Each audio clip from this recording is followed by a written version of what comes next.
Um, Good morning, everyone. So it's morning for you, and it's good night for me right now. But the topic which we'll be discussing today is battery management system. So basically, I belong. My research is always in the area of power electronics or control systems, but this battery management system is an area which I am exploring these days, and I find it very interesting. And when I and Dr. Sarika we were discussing that day that what topics should we take up, then we got this topic, and I thought that okay, I'm exploring, and whatever information and knowledge I have regarding this, I should definitely share with you all. So whenever we talk about battery management system, so first thing which we can see from here is all about battery, right? So what are the global applications of battery? First, let's look into those applications. So these are several application. It is used in aerospace, solar, grid storage, electric vehicle, and wind power. So if we accumulate all of these things, we see that there are two broader application, being an engineer or being an electrical engineer. The first one is grid storage. So whenever we do have renewable energy, or we do have solar power available or wind power available in the daytime, we utilize that solar power or wind power to feed the load. But when we do not have the solar or wind or any kind of renewable energy or renewable power in the night time, especially in the case of off-grid systems, right? So whenever your renewable energy or solar energy is connected to the grid system, they are known as on-grid or grid-connected system.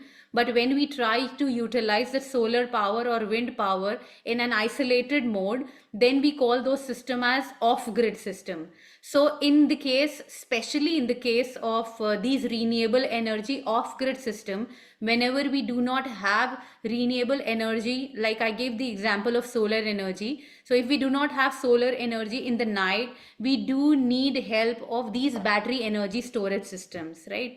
So that is one of the broader application. The other application, which is a silent revolution to the world, is electric vehicle, right? There also we are utilizing battery. So it is known as silent revolution, or it is revolution not only because of the sleek designs of the new electric vehicles which we are seeing these days, or not because we have committed to the zero carbon emission in future, but also because if we do have revolution in batteries. So like we have our human body, and human body we have our heart, and heart is responsible for giving or for providing the power or blood to each and every cell in our body, or for providing life to the cell in our body. Similarly, in electric vehicle we do have battery which provides power to everything in the electric vehicle, starting from electric wheels to dashboards to headlights and all. So earlier, which were the engine based vehicles, we had from the conventional to the V8 version, the latest one. We had several distinguished characteristics of different engines. Similarly, we do have, Hello, hello, hello. yeah. So shall I continue? I suppose. Yes, ma'am. Yes, ma'am. Okay, yeah. So yeah, I was on like we know several classification of different kind of engines which we were using in conventional automobile. Today we do have different kind of batteries, and based on the performance, or based on the range, or based on the experience which we want to feel while driving an electric vehicle, the batteries are broadly classified into several categories. We'll discuss about that. So different type of batteries used in electric vehicles. So these are the two. So there are different other kind of batteries available in the market, but because of the time constraint, the three batteries which we are considering right now are lithium ion, nickel metal hybrid, and solid state batteries. And these three, because they are the most popular one or the popular choices of the automobile industry, right? So let's start one by one. So the first one is lithium ion battery. So when we talk about lithium ion battery, as we can see, the advantage is it has maximum energy effectiveness. And by that I mean that it has the highest power density. And by highest power or high power density, I mean that in a limited volume or in a particular volume, it can store maximum amount of energy. So you can relate with it with an example that if you have a suitcase with a limited space, more and more amount of energy we can store in that suitcase. So, and I'm talking all these things in terms of volume and space, because we cannot give 3/4 of the space in an electric vehicle to battery, right? So space is one of the priority in when we talk about the battery of electric vehicle, right? So yeah, that is one of the top priority thing which we consider while choosing a battery for an electric vehicle, that it should have higher power density. Then second is great power to weight ratio. So when we talk about power in terms to that, we do have lesser weight here. Low degree of self discharge. So if we are keeping or if we are trying to park a car in a garage for n number of days, so the self discharge capacity is definitely a drawback, because we don't want a battery to get self discharge more and more self discharge, because that could deteriorate the life of the battery. So relatively, when we talk about the other batteries, relatively it has low degree of self discharge. So these are the benefits because of which lithium ion battery is the most widely used and most popular choice of all automobile industries. And so as we cannot have only good cookies on a plate on our platter, we do have certain disadvantages as well.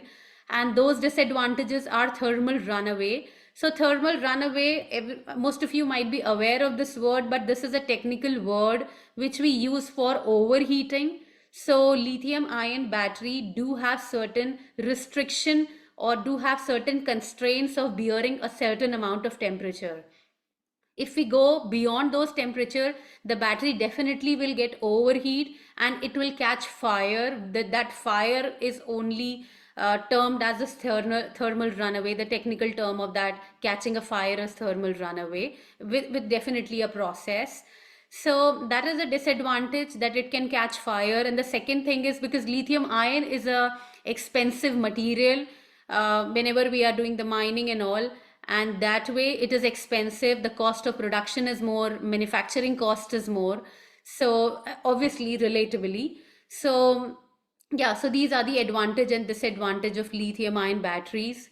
Then the second most popular batteries are hybrid nickel metal batteries. So this is, I mean, this has been there in the market for long. Toyota, Ford, everybody. So like lithium ion, Toyota, Ford, Tesla, everybody is using those lithium ion batteries. And hybrid nickel metal batteries, Toyota and Ford, they are using in their hybrid vehicles. So the advantages, disadvantage, let's talk about that. So when we talk about power density, the term which I told, that it how much power it can store in a limited space or in a limited volume, comparison, when we compare it with the lithium ion batteries, it has less power density. But the better thing here is that the longevity is more. And by longevity, I mean that number of charge discharge cycles, how many times it can charge and discharge itself, um, without deteriorating the capacity of the battery, right? So that is what longevity is. Longevity is more, and therefore this is a perfect choice for hybrid vehicle for the automobile industry. um, Now we do have third category of battery, which is solid state lithium metal batteries. So the difference between those lithium ion and solid state batteries, so as the name signifies, it says solid state. And it says solid state because in lithium ion and the nickel metal, we do have liquid ions, or the liquid ions are there. So always in a battery there are two electrodes and there's certain electrolyte in it. So in lithium ion we do have liquid electrolyte or gel kind of electrolyte in those two. but here we have solid electrolyte, and because of that, which are made up of sulfates and granites, and because of these things, because of these solid electrolyte, the ionization process is little fast, and because of that we have more number of ions which are traveling in the surface, and because of that the power density, which is one of the main priority factor for any kind of battery of an electric vehicle, so the power density is maximum here. And second thing, so second advantage which we talked about in lithium ion battery was self discharge rate, right? So here in solid state, again the self discharge rate is also good. It does not discharge itself very quickly, so self discharge rate is also better. Then one of the advantage which we had in nickel metal batteries, those that advantage is longevity. So longevity is also good in the solid state. So you can see all the advantages we had from lithium ion and nickel metal. We do have all those advantages here, but still this solid state battery is in research right now. I mean, I have heard 7 or 8 days back that Toyota has launched some car with this solid state battery. But what, as per I know, this is still in research, but this is definitely best among all. It is expensive. The cost of production here also is more. The manufacturing cost is more. But still, when we talk about the choices and we talk about the characteristics, solid state batteries are best among all. So therefore everybody who is in battery world, or all the chemical engineers, they are working in these solid state batteries. So yeah, so this was, I mean, we do have lead acid batteries, which is the conventional one. We do have aluminum based batteries. We do have supercapacitors, which we use as secondary storage along with the batteries. We do have several other batteries, but yeah, these three were the famous ones which I wanted to discuss here. So now let's go a little deeper into, because the topic is battery management system, so I would like to get into the flavor of battery management system as well. So we have different shapes of batteries or single cell. So it can be a cylindrical one, pouch one, coin shape. There are several shapes. So let's stick to lithium ion batteries because they are the most popular one and they are the most widely used ones. So if we are going to connect several cylindrical lithium ion cells in series and parallel, we make a module, which is here. And if we connect several modules in series and parallel, we do make a pack, right? So the battery pack, so this is a kind of pack we generally use in our cars or in other renewable applications and everywhere. So we talk in terms of battery pack. So yeah, so this is that pack.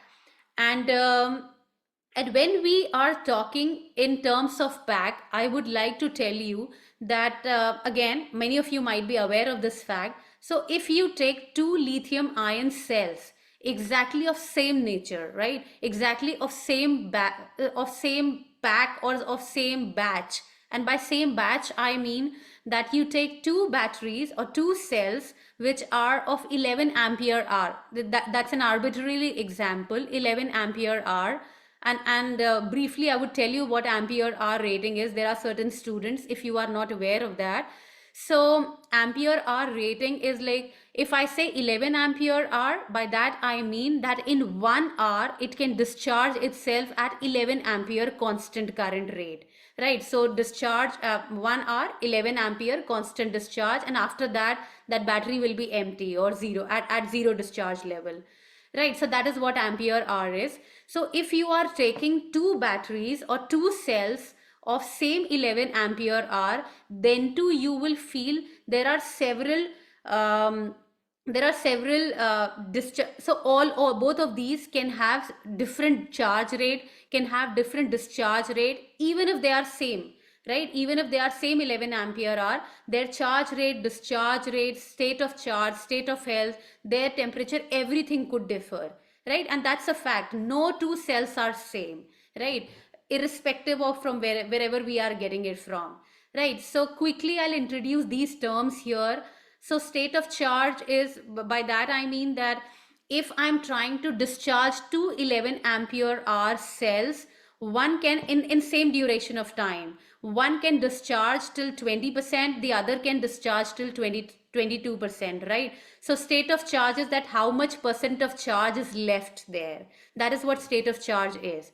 Then next is state of health. So no two batteries can have same state of health, and by that I mean that one can degrade later and one can degrade earlier. So that is what, so their degradation or their aging rates are different. That is what state of health is.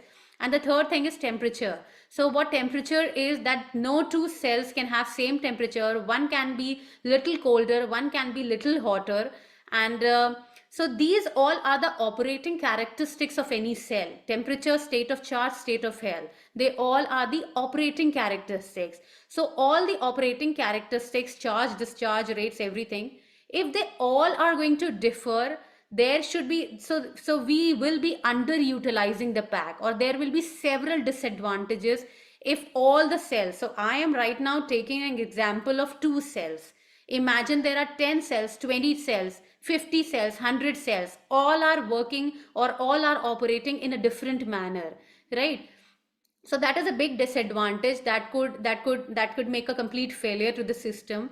And this was the reason this electronic device, which is known as battery management system, was introduced, right? So as the name signifies, battery management system, so it is managing the complete battery pack, right? By managing all these operating characteristics: state of health, state of charge, and temperature. How it does so, we'll discuss in the next slide. So yeah, so there are two important aspects for an effective battery management system. The first one is thermal management, and we'll talk about the second one later. So what is thermal management? I told you before that lithium ion cell has certain temperature constraint, that it cannot go beyond that. If it will go beyond, I'm sorry, if it will go beyond that, it is going to catch fire, right? You can see in the picture itself. So battery management system take care of that. How it take care of that? By providing appropriate coolants, right? You can see this blue thing. This blue thing is the coolant, right?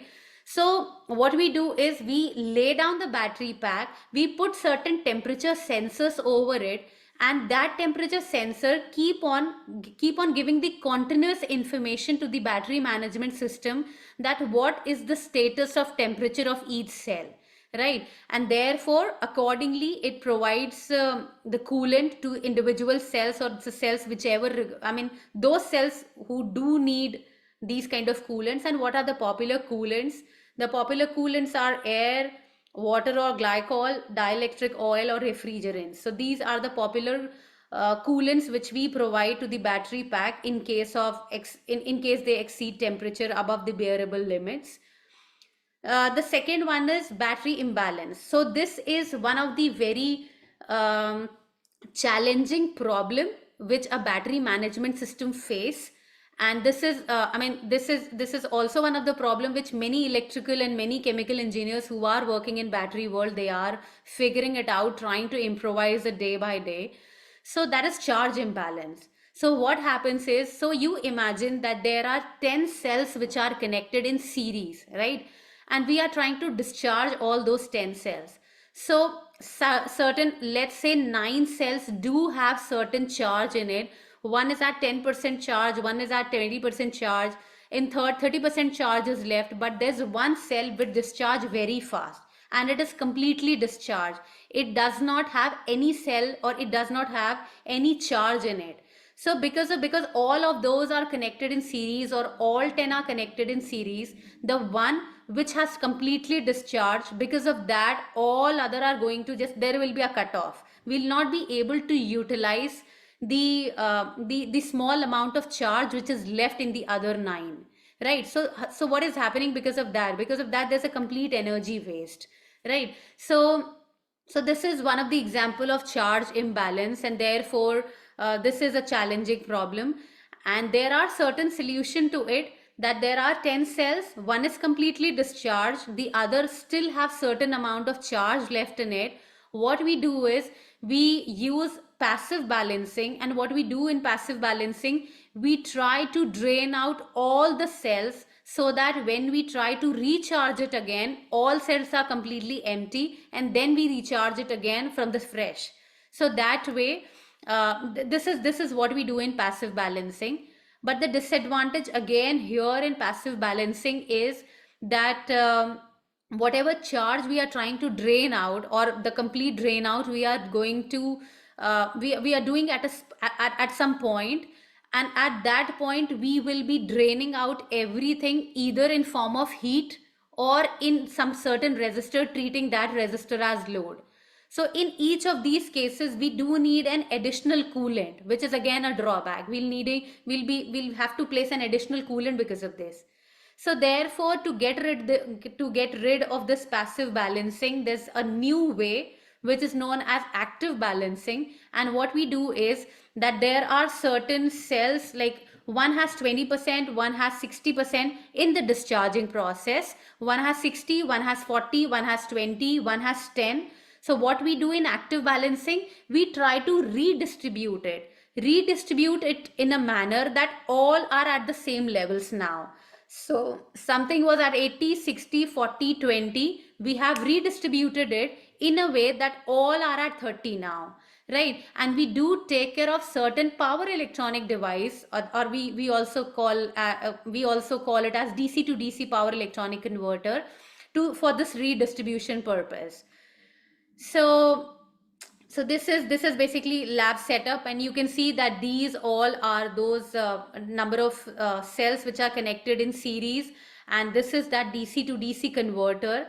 And you can see here that what is this DC to DC converter doing? It is redistributing energy in the cells by moving charge from higher SOC cells to the lower SOC cell. So higher SOC, let's say that higher SOC was, state of charge was 80% in a cell and state of charge was 40% in a cell. So there will be a redistribution with the help of a DC to DC converter, and that way now both are at 60% and there will be no waste of charge, right? So the higher one is going to give charge to the lower one, and to a level that all are at same, right? So till that point it is going to redistribute itself. So this was all about the theoretical discussion, and it's 12 in the night, and I do not have the facility to show you all that how practical things are working. So I am currently working on a battery management system project, and in US and probably in most of the universities in India also, uh, we generally try to work with certain industries who are trying to work in who are working in who are working with commercial products. So we help in their R&D. The universities help the big industry. So I'm working with a very good industry right now. So we help them in their R&D, and then they commercialize that product in the market. So whenever we are working, it happens everywhere. We sign certain NDA, which is certain confidential document. So I cannot reveal the entire project, that what we are doing. I cannot reveal the company and all. But yeah, definitely I can show you certain, because I cannot give you a practical exposure how it is working. So I have certain photographs strictly related to battery and battery management system of the project which we are working right now. So this is the so here's the battery pack. This is battery pack, and this is a battery pack of 72 cells.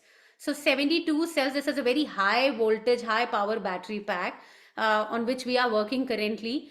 So you can see here 72 cells are connected in series. So, and it is in two layers. It is in two floors. On the bottom floor there are 36 cells. On the upper floor there are again 36 cells, and 36 plus 36 makes it 72, and the complete battery pack is 72, and the voltage is approximately somewhere between 230 volt to 260 volt. So each cell here is LFP cells. LFP is lithium iron phosphate cell. Each cell has ampere hour rating of 11 ampere hour. Each cell has a voltage of 3.6 to 3.3 to 3.6. That's the voltage varying rating of each cell. So that way, if you multiply 3.3 with 72, you would get somewhere between 230. So it's a 230 volt battery pack. And this is the mechanical drawing. We have drawn it with the help of CAD. So this is the bottom layer. So you can see, so each cell, the small cell, wherever you see in remote has led that alkaline one, Laptops have those lithium ion ones. If you take car batteries, that is also lithium ion one. Inverter at our house, they have lead acid one. So if you take any battery, any cell, you see there's a positive terminal and a negative terminal, right? So this entire pack has its extreme positive and extreme negative. So we have placed everything in series with proper cases, with proper bus bars, and with proper isolation. So isolation and insulation. So we have started it from here, 1, 2, 3, 4. So this is the bottom layer. Above that is the upper layer. There it is like 5, 6, 7, 8, 9, 10, 11, 12, all connected in series until all that point it goes till here, 41. Then again it starts from here, 41, 42, 43, 44, 45, and all, and it goes back till point 72. So this is how a 72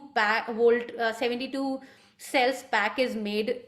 And you keep a look on these magenta color or dark pink color 8 circles. This is 1, 2, 3, 4, 5, 6, 7, 8. So they are basically thermistors. So I'll tell you what thermistors are doing here.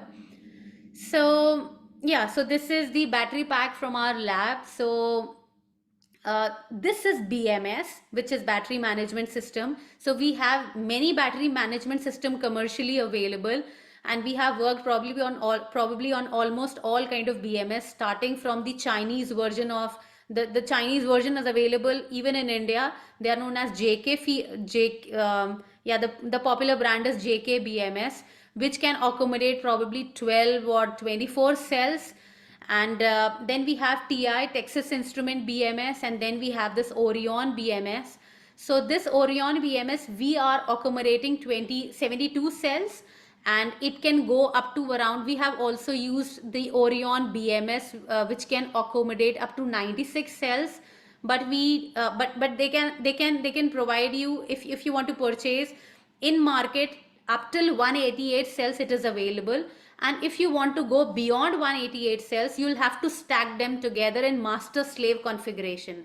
So everybody who is aware of digital electronics, you have studied master slave there. So I'll not go much into the detail, but I'll show you how this configuration has been done. So this BMS, I have connected this BMS here, and you can see that these are the slots. Each slot has 24 wires, and all those 24 wires individually are connected to each cell in the battery. So 24, 24, 24, that makes 72. So 72 wires, these small thin wires, they are connected in each of these cell. And what are they doing? They are doing their purpose, and the purpose of BMS is to take down the voltage, current, SOC, SOH, temperature, everything, all information about each cell in the battery, each cell in the battery pack. And I'll show you how you can monitor those things. So in the JK ones, or the very common ones which are there, the smaller ones also which are very popular in India as well, they have their remote control, and you can, with the help of your mobile app, you can visualize all these conditions, that which cell is exceeding the temperature, which cell is in limit, which cell is exceeding the voltage, and is the balancing on or not. All of these things are there. So I'll show you. When you open the app, you can see all these things. You can set the charge limit, discharge limit. Again, I'm telling you, I'm showing you all these things because I cannot give you the practical live example of it because of the time and availability constraint. So, but yeah, I have tried to capture as many images as I can to show you that how it works. So there are charge limit, discharge limit, thermal limit. There we place all those settings. That okay, charge limit, it should not go beyond this. So if we want that the battery pack has certain limit of charging, let's say up to 11 ampere, we should not charge it above 11 ampere, and this BMS is going to take care of that. And how? If we are going to program it in a way that it should not go beyond 11 ampere. So similarly, we keep the thermal settings, which is the temperature settings and all.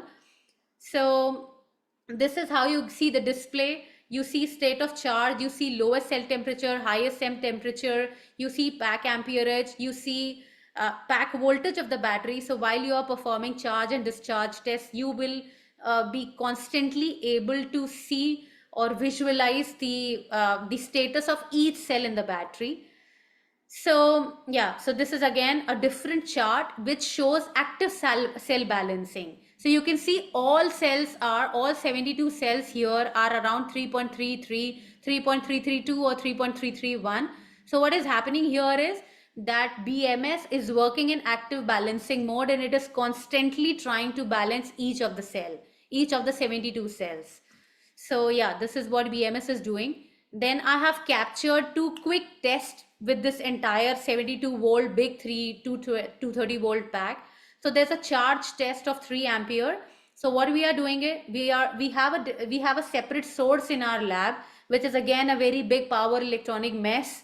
With the help of that big power electronic giant supply, we are trying to feed battery pack at 3 ampere constant current rate, and these are the graphs which we have received from BMS. So it gives a CSV file, an Excel file. You can plot n number of graphs for your steady state and transient study.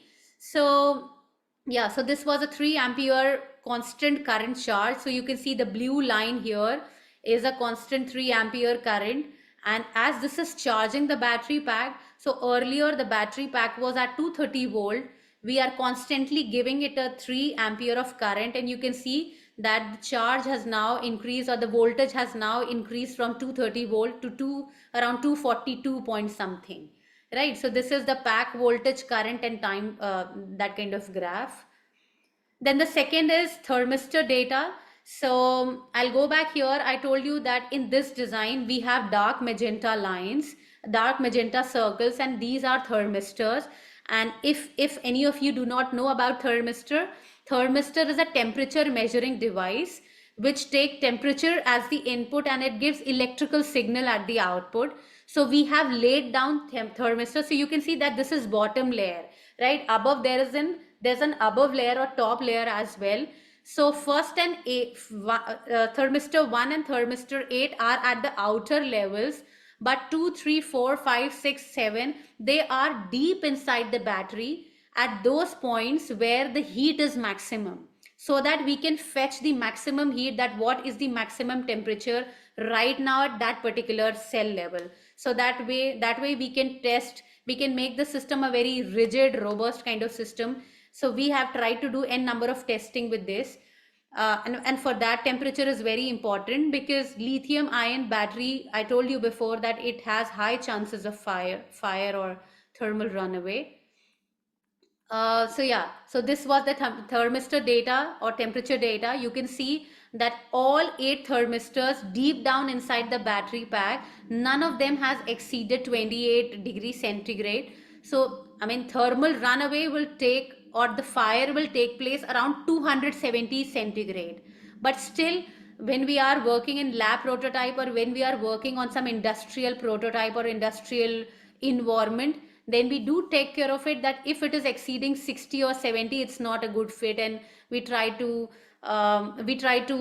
change the design, or we try to provide some kind of coolant, and BMS try to do that. So yeah, this is the thermistor data. Then this is the lowest and highest cell voltage. That what is the, I told you that each cell was 3.3 to 3.6. So this is the lowest and highest cell voltage. Then we tried to do the discharge test at 10 ampere. I mean, we have around hundreds of tests. I'm trying to take a glimpse of a charge and discharge test, so that I can share with you all that how the graphs and how the steady state and transient looks like. So this is a discharge test. So we had a particular load, which is the industry load, the application on which we are working on. We tried to discharge that full battery pack to that particular load at 10 ampere of constant current, and this is how the graph looked like. So earlier when we started, the voltage was around 236.5, and in the end it went down after probably you can see these are number of seconds, right? To 7,000 seconds we have recorded it, and at the end of it the voltage is around 225, and it's a constant current 10 ampere, that is blue line, 10 ampere discharge, because this is the current axis. And this is again the thermistor data for the discharge test. Again, it has never exceeded 28 degree. So yeah, and this is the highest and lowest cell voltage. So that's all from my side. So I wanted to, I mean, I hope that I have not exceeded time. I tried to